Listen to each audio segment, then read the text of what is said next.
ಗಾಂಧಿ ಕುಟುಂಬಕ್ಕೆ ಗೋಪಾಷ್ಟಮಿ ಶಾಪ. तुम्हारा कुल गोपाष्टमी के दिन ही अंत होगा. ಹೆಗ್ಡೆ ಹೇಳಿಕೆ ಸುಳ್ಳೋ ನಿಜಾನೋ? ಸತ್ಯದ ತಲೆ ಮೇಲೆ ಹೊಡೆದಂತೆ ಹೇಳಿದ್ದಕ್ಕೆ ಹೆಗಡೆ.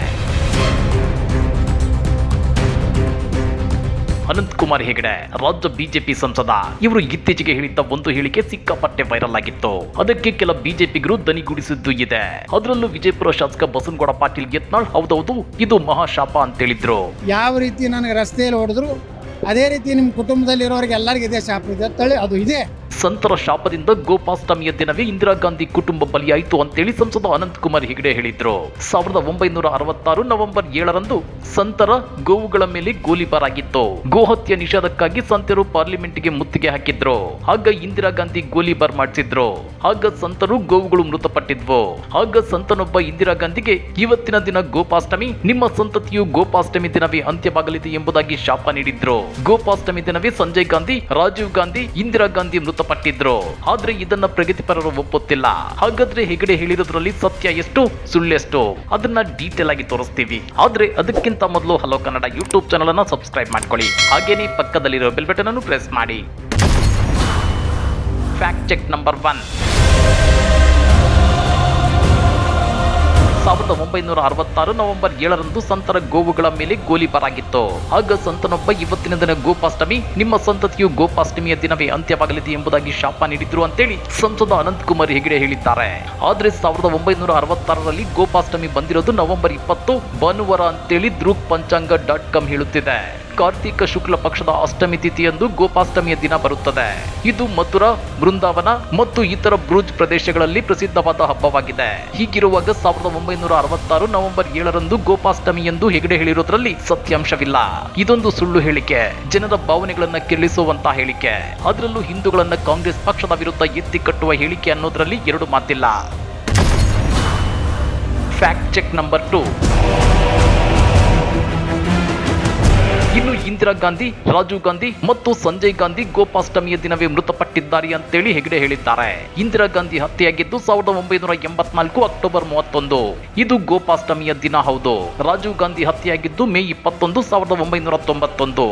1991ನೇ ಇಸವಿಯಲ್ಲಿ ಗೋಪಾಷ್ಟಮಿ ಚೆಕ್ ಮಾಡಿದ್ರೆ ಅದು ನವೆಂಬರ್ 14 ಗುರುವಾರ.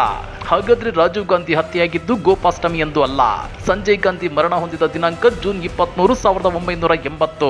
ಆ ವರ್ಷ ಗೋಪಾಷ್ಟಮಿ ಬಂದಿದ್ದು ನವೆಂಬರ್ 16ರಂದು. ಹೀಗಿರುವಾಗ ಇಂದಿರಾ ಗಾಂಧಿ ಒಬ್ಬರನ್ನ ಬಿಟ್ರೆ ರಾಜೀವ್ ಗಾಂಧಿ ಮತ್ತು ಸಂಜಯ್ ಗಾಂಧಿ ಸಾವಿಗೀಡಾಗಿದ್ದು ಗೋಪಾಷ್ಟಮಿ ಎಂದು ಅಲ್ಲ ಅನ್ನೋದು ಸ್ಪಷ್ಟವಾಗ್ತಿದೆ. ಹೀಗಿದ್ರು ಸಂಸದ ಅನಂತಕುಮಾರ್ ಹೆಗಡೆ ಅದೇಗೆ ಸತ್ಯದ ತಲೆ ಮೇಲೆ ಹೊಡೆದಂಗೆ ಸುಳ್ಳನ್ನ ಹೇಳಿದ್ರು. ಹಾಗಾದ್ರೆ ನವೆಂಬರ್ 7, 1966ರಂದು ಏನಾಗಿತ್ತು? ಆ ದುರ್ಘಟನೆಯಲ್ಲಿ ಎಷ್ಟು ಜನ ಸಾವನ್ನಪ್ಪಿದ್ರು? ಗೋ ಸಂರಕ್ಷಣೆ ಮತ್ತು ಗೋ ಹತ್ಯೆ ನಿಷೇಧ ಹಲವು ಹಿಂದೂ ಗುಂಪುಗಳ ಬಹುಕಾಲದ ಬೇಡಿಕೆಯಾಗಿದೆ. ನವೆಂಬರ್ 7, 1966ರಂದು ಈ ಚಳುವಳಿಯ ಉತ್ತುಂಗದಲ್ಲಿ ಸರ್ವದಳೀಯ ಗೋರಕ್ಷಕ್ ಮಹಾ ಅಭಿಯಾನ್ ಸಮಿತಿಯು ನವದೆಹಲಿಯಲ್ಲಿ ಸತ್ಯಾಗ್ರಹವನ್ನ ಘೋಷಿಸಿತ್ತು. ಜನಸಂಘವು ಚಳವಳಿಗೆ ಬೆಂಬಲವನ್ನ ನೀಡುವುದರೊಂದಿಗೆ ಭಾಗವಹಿಸಿದವರ ಸಂಖ್ಯೆ 1 ಲಕ್ಷ ಮೀರಿತ್ತು. ಸ್ವಾಮಿ ಕಾರ್ಪತ್ರಿ ಮತ್ತು ಲೋಕಸಭಾ ಸಂಸದ ಸ್ವಾಮಿ ರಾಮೇಶ್ವರಾನಂದರಂತ ನಾಯಕರ ಭಾಷಣಗಳನ್ನು ಅನುಸರಿಸಿ ಪ್ರತಿಭಟನಾಕಾರರು ಸಂಸತ್ತಿಗೆ ಮುತ್ತಿಗೆ ಹಾಕಲು ಪ್ರಯತ್ನಿಸಿದ್ರು. ಇದು ಪೊಲೀಸರೊಂದಿಗೆ ಘರ್ಷಣೆಗೆ ಕಾರಣವಾಗಿತ್ತು. ದೆಹಲಿಯಾದ್ಯಂತ ಗುಂಪು ಹಿಂಸಾಚಾರದ ಘಟನೆಗಳು ವರದಿಯಾಗಿವೆ. ಇದನ್ನು ನಿಯಂತ್ರಣಕ್ಕೆ ತರಲು ಕೇಂದ್ರ ಸರ್ಕಾರವು ಮಿಲಿಟರಿಯನ್ನ ನಿಯೋಜಿಸಿತ್ತು. ಖ್ಯಾತ ಇತಿಹಾಸಕಾರ ರಾಮಚಂದ್ರ ಗುಹಾ ತಮ್ಮ ಇಂಡಿಯಾ ಆಫ್ಟರ್ ಗಾಂಧಿ ಪುಸ್ತಕದಲ್ಲಿ ಈ ಘಟನೆಯನ್ನ ವಿವರಿಸಿದ್ದಾರೆ.